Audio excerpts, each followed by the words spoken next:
21대 국회 첫 국정감사가 대부분 마무리됐습니다. 가장 관심을 받은 곳은 법무부와 대검찰청 국정감사였습니다. 추미애 장관과 윤석열 총장의 이견과 갈등이 확인되는 자리였습니다. 어제 추미애 법무부 장관은 국감에 출석해서 윤석열 총장에 대한 감찰과 해임 건의를 언급하기도 했습니다. 이른바 추윤 갈등의 끝은 어딜까요? 율사 두 분 모셨습니다. 조상호 더불어민주당 전 상근부대변인, 윤기찬 국민의힘 법률위원회 부위원장 나오셨습니다. 어서 오십시오. 네, 안녕하세요. 안녕하세요. 먼저 국정감사 마무리됐습니다. 21대 국회 첫 국감이었는데 간략하게 총평 한마디씩 부탁드리겠습니다. 네, 일단은 너무 법사위에 시선이 집중돼가지고 그랬는데 다른 상임위에서도 특별하게 이런 코로나19 이후에 우리 경제에 나아갈 방향이라든가 국가에 나아갈 방향에 대해서 짚어준 점이 없었다는 게 너무 아쉽고요. 그다음에 가장 주목했던 이제 법사위 같은 경우에도 사실은 보건누락에 따른 보건누락 절차의 개선을 위한 어떤 방안이라든가 공공기관 수사 의뢰 사건에 대해서 그 처리 절차를 좀 개선하는 문제, 지금 너무 이렇게 부정전결로 해서 쉽게 끝나버리는 문제들이 확인되지 않았습니까? 네. 그다음에 이제 영장 남발 등 강제 수사 관행을 좀 개선하기 위한 구체적인 제도 제안이라든가 그런 것들은 다 빠지고 고성 막말, 그다음에 그 의견 대립 그런 부분만 남는 것 같아서 좀 씁쓸합니다. 아쉬웠던 점 말씀해 주셨고요. 한 말씀 해주시죠. 네, 저도 유사한데 최계상 의원의 질의 자체만 기억에 남고 나머지는 추미애 장관과 윤석열 총장의 공방만 남아서 이 사건이 분명히 여당에서는 금융 사기라고 명명했으면 네. 사기 피해자의 피해 복구를 위해서 어떤 노력을 할지에 대해서 추궁성 질문을 했어야 되는데 장관께서는 사실 이혁진 씨의 범죄 인도와 관련된 이런 부분도 국민들이 궁금해할 텐데도 불구하고 여기에 관련된 말이 한마디도 안 나왔다는 부분 등 국민적 시각에서 볼 때는 많이 부실한 국감이었다 이렇게 생각이 듭니다. 네, 본격적으로 그럼 국감 관련된 이야기 해보겠습니다. 두 분 다 말씀하셨지만 아무래도 추미애 장관과 윤석열 총장 관련된 이야기를 안 할 수가 없을 것 같은데 먼저 그 라임 수사 의혹과 관련된 법무부 감찰에 대해서 두 사람의 입장이 조금씩 다릅니다. 관련된 그래픽이 있는데 그거 먼저 보고 두 분의 의견 들어보겠습니다. 라임 수사 의혹 법무부 감찰과 관련해서 윤석열 총장 같은 경우에는 그 감찰 자체가 수사 소추에 관여할 목적으로 하지 못하게 돼 있다. 그래서 문제의 소지가 있다라는 입장인 거고 추 장관 경우에는 수사를 촉진하는 측면이 있고 이 사건의 감찰 대상은 이전 수사팀으로 문제가 없다라는 입장을 내놨습니다. 먼저 어떻게 생각하십니까? 일단은 그 감찰의 목적이 기존 야당 의원에 관해서 이미 굉장히 전에 한 몇 개월 전에 제기된 의혹에 대해서 수사를 하지 않고 있었던 부분, 그 부분이 왜 그렇게 된 것인가를 확인하기 위한 거기 때문에 수사를 하지 말라고 막는 게 아니고 왜 더 적극적으로 의혹이 제기된 부분에 대해서 철저하게 수사를 하지 않냐, 그런 부분을 확인하기 위한 거고요. 두 번째는 이런 수사 소추 내지는 수사에 관여할 목적이 아니고 왜 이 보고 절차가 누락이 돼서 이 검찰 보고사무규칙이라는 법규적 효력을 갖는 이 규정에 위반해서 법무부나 이 청와대의 정상적인 절차로 보고가 되지 않았는지 그런 부분들을 확인하는 거라서 이거는 수사나 소추에 관여할 목적에 해당하지 않습니다. 그렇기 때문에 그 부분에 대해서 감찰에 문제 삼는 거는 좀 이해하기 어렵습니다. 근데 이제 감찰의 그 대상과 내용이 뭔지가 좀 불명확해요. 예를 들어서 그 검사들이 술자리에 동석했는지 이런 사실 여부인지 네. 아니면 보고 누락인지 아니면 그에 불구하고 윤석열 총장을 겨냥한 감사인지 이런 부분이 좀 불명확한 것이 검찰 그 법무부의 감찰 규정에 따르면 실제 모든 감찰은 원래는 대검이 자체적으로 하게 돼 있습니다. 검찰이 먼저 하고 불충분할 경우에만 이제 법무부가 나서도록 돼 있고 물론 예외적으로 법무부가 나서는 경우가 있어요. 이를테면 검사들의 비위가 있었음에도 불구하고 보고가 안 된 경우, 지금 말씀하신 경우처럼 법무장관한테 보고가 안 된 경우에는 법무부가 직접 감찰할 수 있도록 규정이 돼 있습니다. 그러나 여기도 검찰총장에게도 보고가 이루어지지 않은 경우에는 대검이 감찰하도록 돼 있어요. 그렇다면 먼저 추미애 법무장관께서는 대검에 보고가 됐는지를 먼저 확인한 뒤에 만약에 보고가 안 된 경우에는 대검한테 감찰 지시를 하면 되는 것이고요.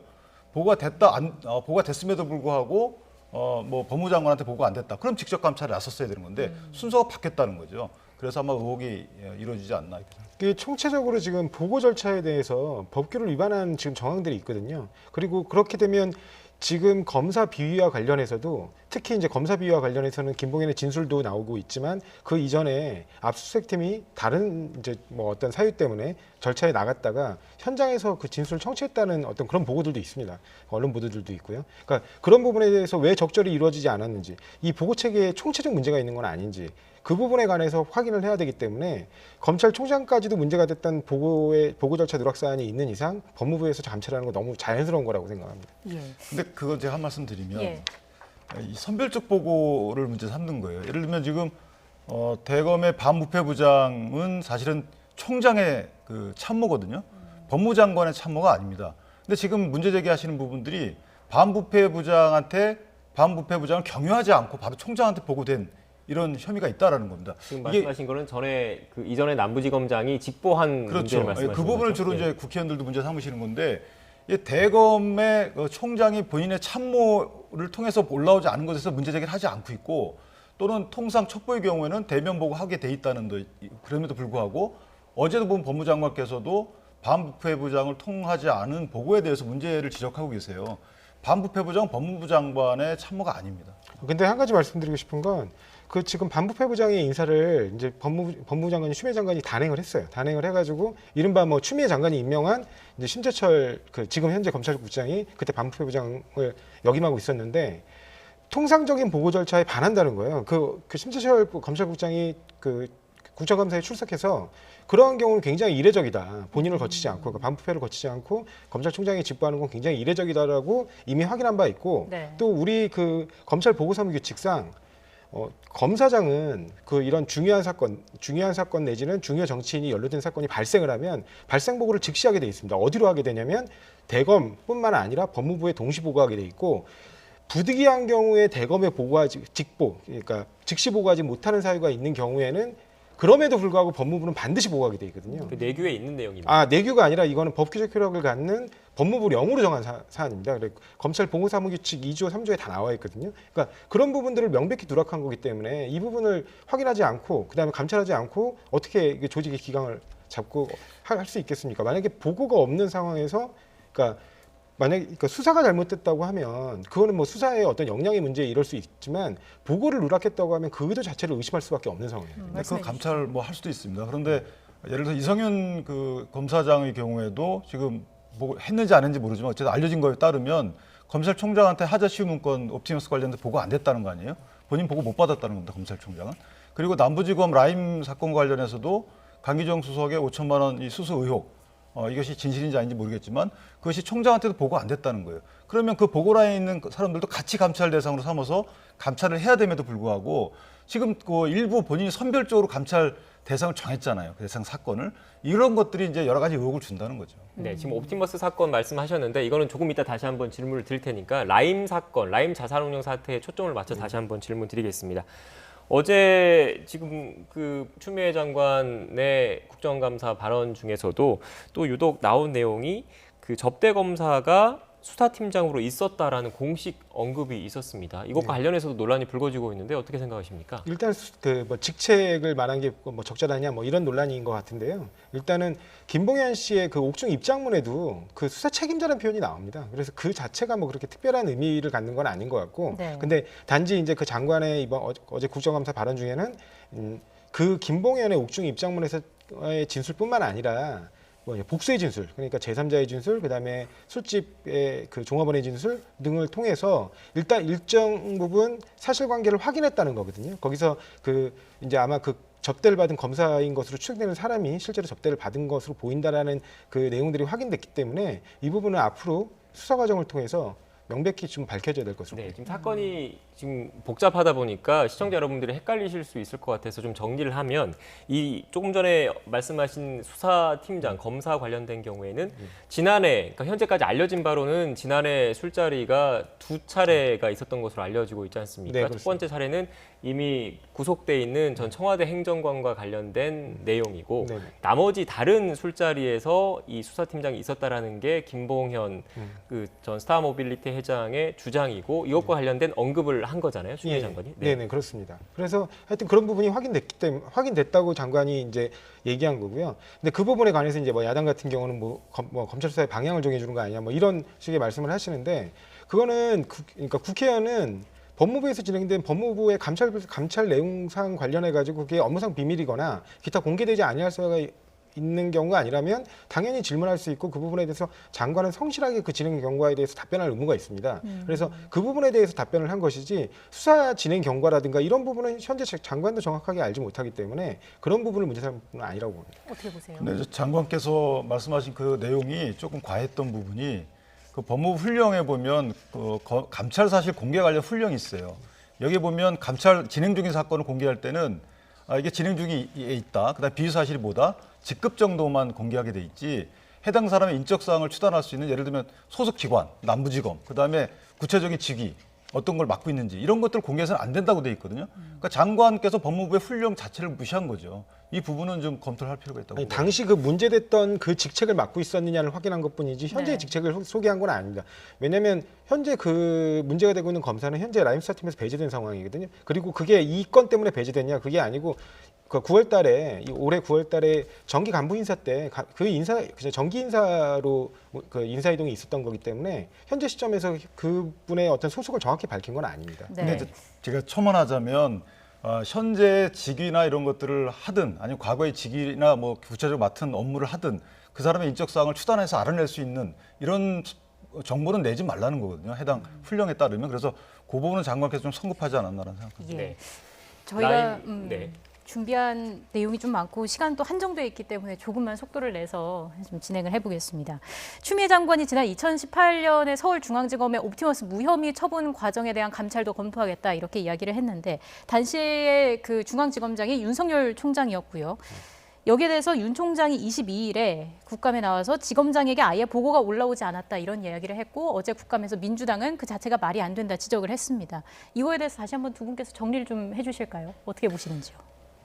예, 사실은 뭐 그 사건 자체가 부장정결 사건인 건 맞는 것으로 보입니다. 그리고 일단 그 사건 수사를 담당했던 수사 책임자였던 그 부장검사도 이제 총장에게 보고될 사안이 아니고 정결 사건이었기 때문에 자신이 그 보고 받고 끝났다 이렇게 얘기하고 있는 거고요. 근데 이제 문제는 뭐냐면 이 사건의 경우엔 공공기관의 감사 과정에서 굉장히 많은 문제점들이 왜 이러한 좀 불확실하고 잘못 설계된 펀드에 투자를 하느냐 그런 부분이 많이 지적을 받았고 그래서 수사 의뢰까지 사실은 통보돼서 그 해당 기관이 그 절차에 따라 수사 의뢰를 통보한 거거든요. 근데 그 이번에 그 수사 책임자가 입장문을 밝힌 걸 보면 관련자들 수사 과정에서 실제 피해자가 아니었기 때문에 그 실제 피해 내용에 대해서는 구체적으로 진술할 수 없어서 그 부분에 관해서 우리가 혐의를 특정하고 그 내용을 확인하기 어려웠다 이런 식으로 얘기하고 있는데 네. 수사 의뢰서 내용을 보면 향후 발생할 피해를 방지하기 위해서 이런 잘못된 어떤 펀드에 대해서 철저하게 수사해 달라는 취지였고요. 그 내용을 보면 굉장히 의심스러운 내용들이 많습니다. 그럼에도 불구하고 그냥 너무 쉽게 왜냐하면 그때 당시에도 이미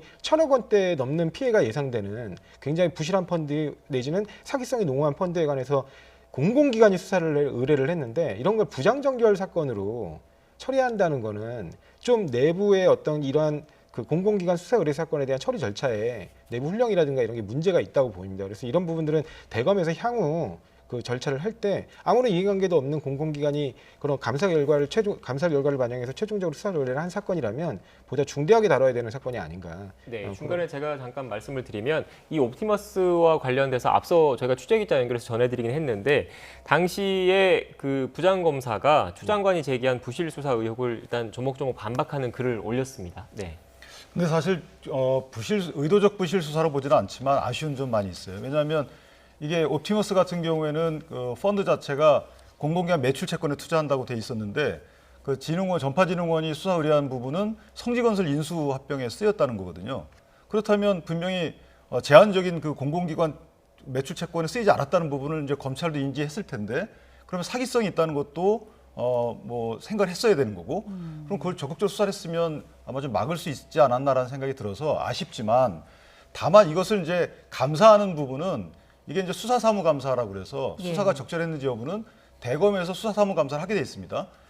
법무장관이 할 수 있는 경우는 본인이 지휘권 행사하기 위해서 구체적 사실관계를 파악하기 위해서만 할 수 있는 것이기 때문에 이것을 총장과 연결시킬 의도로 만약에 감사를 한다 그러면 맞지 않고 문제가 있어 보이고 확인하기 위해서 수사사무감사를 대금이 진행하는 방향으로 가는 것이 저는 올바른 절차라고 생각합니다. 네, 앞서 제가 이 관련해서 담당 그 부장검사가 조목조목 반박했다고 말씀을 드렸는데 국민의힘 측 입장이 한번 궁금한 게 뭐 이런 당시 수사팀의 입장도 있고 뭐 그렇겠지만 결국은 검찰이 그때 당시에 수사를 제대로 했으면 그 이후에 발생할 수 있는 피해는 좀 막을 수 있지 않았을까라는 사실 그런 뭐랄까요 비판, 지적이 있는 것도 사실이거든요. 여기에는 동의하십니까? 네, 저는 뭐 국민의힘의 입장은 공식적인 입장 나온 건 아니고요. 다만 그 제가 아까 말씀드린 대로 제 개인적인 생각해 볼 때 공공기관 매출 채권이 아닌 곳에 투자했다는 것 자체가 문제가 있는 것이거든요. 그럼 그것을 인지했으면 이게 친고죄 등에서 죄가 성립되지 않는 경우라면 몰라도 이게 친고죄가 아니기 때문에 수사를 더 했으면 어땠을까? 물론 수사 인력 부족 여러 가지 뭐 한계가 있었겠지만 또는 이것을 다른 특수부나 조사부 쪽으로 인계하는 방법은 어땠을까라는 이런 좀 아쉬움 많이 있어요. 예. 이 부분에 대해서 사실은 저도 뭐 그 현재까지 드러난 사실만으로 윤석열 총장이라든가 기타 지휘부에서 이 사건을 일부러 뭉개기를 했다거나 아니면 뭐 덮어줬다거나 그런 부분에 대해서 뭐 그 바로 이게 의심하고 그런 부분은 아닌데요. 어쨌든 이 사건 수사 변론을 맡았던 사람이 과거 이제 그 국정농단 사건의 특검보를 하셨던 분이에요. 그리고 그 부분 관련해 갖고 인연이 있어서 혹시 그렇게 된 거 아니냐라는 부분들이 있기 때문에 이런 이른바 정관 의혹을 받는 것까지 포함해서 뭐 폭넓게 좀 볼 필요가 있다고 보이고요. 그다음 문제는 뭐냐면 어찌됐든 그 청 내에서 이거 사실은 무혐의 처분이 났고 여러 가지 의심스러운 상황이 있음에도 불구하고 좀 부실한 수사로 무혐의 처분이 났고 그렇다면 그 조직의 수장으로서 국민들의 비판받을 수 있다는 건 당연하다고 생각합니다. 네, 갈등이 어디까지 이어질지 어떤 상황으로 전개될지 이목이 집중되고 있는데 추미애 장관은 그 감찰 결과에 따라서 해임 건의까지 이제 거론을 했습니다. 사실상 사퇴 압박이라고 보면 되겠습니까? 사실은 뭐 해임 건의를 하시겠다고 지금 그렇게 확정적으로 말씀하신 건 아니고, 그러니까 해임 건의, 그러니까 여러 가지 이제 그 지금 감찰 내용 중에 정말 부당한 부분 아니면 위법한 부분이 확인된다면 해임 건의까지 나아갈 수 있다라는 원론적인 입장을 밝히신 것으로 시사를 봅니다. 한 거죠. 네. 왜냐하면 어찌됐든 검찰총장이라는 건 검찰청법에 따라서 2년 임기가 보장되어 있고요. 그 2년 임기 보장 규정은 사실은 이전 그 참여정부 때 만들어진 규정입니다. 그래서 그 가급적이면 임기를 보장해 주는 게 준사법 기관으로서의 검찰의 독립성을 보장하는 데 타당하지만 아까 말씀드렸듯이 왜 선택적으로 여당 정치인 사건에 대해서는 그 법무부 장관에까지 보고가 이루어진 반면에 야당 정치인의 사건은 누락했는지 뭐 이런 여러 가지 부분에 대해서 혹시 의도적인 부분은 없는지 그다음에 위법한 사항들이 없는지 이런 부분을 다시 점검해서 정말 많은 문제점들이 드러난다면 이거는 정부위원이자 뭐 국무위원으로서 당연히 그 해야 될 일을 해야 된다고 생각합니다. 글쎄 뭐 징계 감사를 뭐 감사 중에 있다고 말씀을 하시니까 감사를 해가지고 징계 사유가 발생을 했고 그 징계 사유가 심해서 해임에 이르른다. 그러면 뭐 징계위원회 구성 자체가 법무장관이 자주유지할 수 있는 경우거든요. 위원장은 법무장관이고 그 차관 있고 법무장관이 지명하시는 분 2명 들어가고 하여튼 거의 다 법무장관이 징계위원회를 구성할 수 있습니다. 그렇기 때문에 징계위원회에서 의결 절차를 통해서 뭐 해임을 하든 강등을 하든 뭐 업무 정지를 시키든 이런 것들은 법무장관이 알아서 하겠지만 다만 직권을 남용하면 안 된다는 거죠. 그러니까 지금 여러 가지 보면 특정한 사안이 떠올랐을 때 검찰총장 등에 대해서 감찰을 실시하는 것이 아니고 특정 사안이 떠오르도록 감찰을 실시한다는 의혹도 있어요. 그래서 이 부분은 국민적 눈초리가 있기 때문에 아마 장관께서 좀 합리적인 그 징계 절차 내지 감사 절차를 진행했으면 좋겠다 이렇게 생각합니다. 네, 국감 기간 어떻게 보면 가장 뜨거운 감자가 추미애 장관과 윤석열 총장의 어떻게 보면 신경전이었던 것 같고요. 최근 들어서 또 전국의 그런 정쟁의 그 변수로 등장한 게 고위공직자 수사처, 공수처, 이른바 공수처 설립과 관련된 문제인데 그 국민의힘이 오늘 후보 추천, 그러니까 공수처장 후보 추천위원은 그 2명을 추천을 한 거죠. 네, 맞습니다. 네, 그런데 이제 그 해당 규정을 보면 7명, 추천위원 7명 가운데 6명 이상의 동의를 받아야 되는데 국민의힘 추천 몫이 2명이다 보니까 어떻게 보면 국민의힘이 동의하지 않으면 공수처장 후보, 예비 후보 2명을 대통령한테 하기 전에 예비 후보 2명 자체를 그 정하지 못해서 국민의힘이 이른바 그 발목 잡기를 하는 것 아니냐 이런 우려가 또 민주당 내에서는 나오고 있는 것 같더라고요. 그러니까 사실은 왜 그런 우려를 말씀드리냐면 그 이전에 공수처장 추천위원회에 들어가는 위원 추천조차도 지금 그 수달째 한 거의 그 1000일 가까이를 끌었거든요. 몇 달을 그런 부분들에 대한 100일 가까이를 끌었거든요. 그러니까 그 부분에 대한 신뢰가 일단은 무너진 부분들이 있고, 두 번째로 이번에 추천된 분 중에는 이제 이현 변호사라고 과거에 세월호 특조위 부위원장으로 활동하셨던 분이에요. 근데 그분 같은 경우에는 세월호 특조위 부위원장 활동을 하시다가 그러니까 그 조사 범위와 관련해 가지고 이견이 있다는 이유만으로 거기를 그냥 뛰쳐나오셨어요. 그러니까 그래가지고 세월호 조사위가 사실은 거의 그 식물위원회처럼 제대로 운영되지 못했었습니다. 그렇기 때문에 이번에도 과연 정말 진정성 있게, 그러니까 스스로 가진 권한, 이른바 비토권을 진정성 있게 행사하기 위해서 그분들을 추천한 것이냐, 아니면 그냥 출범 자체를 방해하고 출범 자체에 대해서 그냥 이거를 무산시키기 위해서 위원들을 추천한 거냐, 그 부분에 대한 의혹을 제기하는 겁니다. 예, 마지막으로 한 말씀 해주시죠. 예, 뭐 진정성 있게 추천을 한 거고요. 사실 이제 비토권이라고 우리가 표현하지만 그 합의 또 다수결의 그 범위를 높게 잡은 거죠. 그렇기 때문에 이것을 애당초 법안 설계할 때부터 주어진 조항이기 때문에 이걸 갖고 또 트집 잡는 것은 저는 맞지 않다고 보고, 오히려 여당에서 지금 그 법제사법위원회 법안 제1소위에 올라 있는 또 다른 개정안, 이것을 통과시키기 위한 여론 조성이다라고 저희는 생각을 하고 있는데, 그러지 말고 원래 이 취지가 여야가 합의해서 공수처장을 뽑자는 거 아니겠습니까? 그러니까 그 취지대로 여당도 좀 협조했으면 좋겠다라는 생각입니다. 네, 알겠습니다. 지금까지 조상호 더불어민주당 전 상근 부대변인, 윤기찬 국민의힘 법률위원회 부위원장과 이야기 나눴습니다. 오늘 말씀 고맙습니다. 고맙습니다. 고맙습니다.